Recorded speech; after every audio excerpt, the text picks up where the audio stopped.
সেনাবাহিনীর নারী সদস্যরা এখন থেকে চাইলে ইউনিফর্মের সঙ্গে হিজাব পরতে পারবেন। এজন্য এক অফিস আদেশে নীতিগত সিদ্ধান্ত নেয়ার কথা জানিয়েছে সেনা কর্তৃপক্ষ।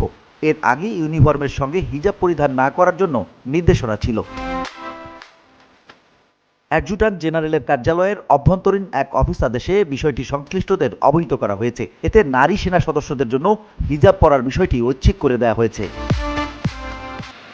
কর্মকর্তা ও নার্সিং সেবায় কর্মরতরা সহ অন্যান্য পদবীর নারী সেনা সদস্যদের হিজাব পরার ক্ষেত্রে এতদিন যে বিধিনিষেধ ছিল তা সম্প্রতি তুলে নেওয়া হয়। জানা গেছে, গত ৩ সেপ্টেম্বর পিএসও কনফারেন্সে ইচ্ছুক নারী সদস্যদের ইউনিফর্মের সঙ্গে হিজাব পরিধানের অনুমোদনের বিষয়ে নীতিগত সিদ্ধান্ত নেওয়া হয়। সেই সঙ্গে হিজাব পরিধানের একটি নীতিমালা করার কথাও বলেছে এজি অফিস।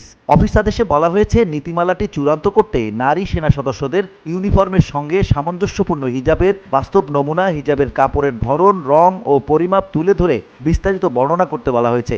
একই সঙ্গে ইউনিফর্মের সাথে প্রস্তাবিত হিজাব পরিহিত অবস্থায় নারী সেনা সদস্যদের রঙিন ছবি সংশ্লিষ্ট পরিদপ্তরে ২৬ সেপ্টেম্বরের মধ্যে পাঠাতে বলা হয়েছে।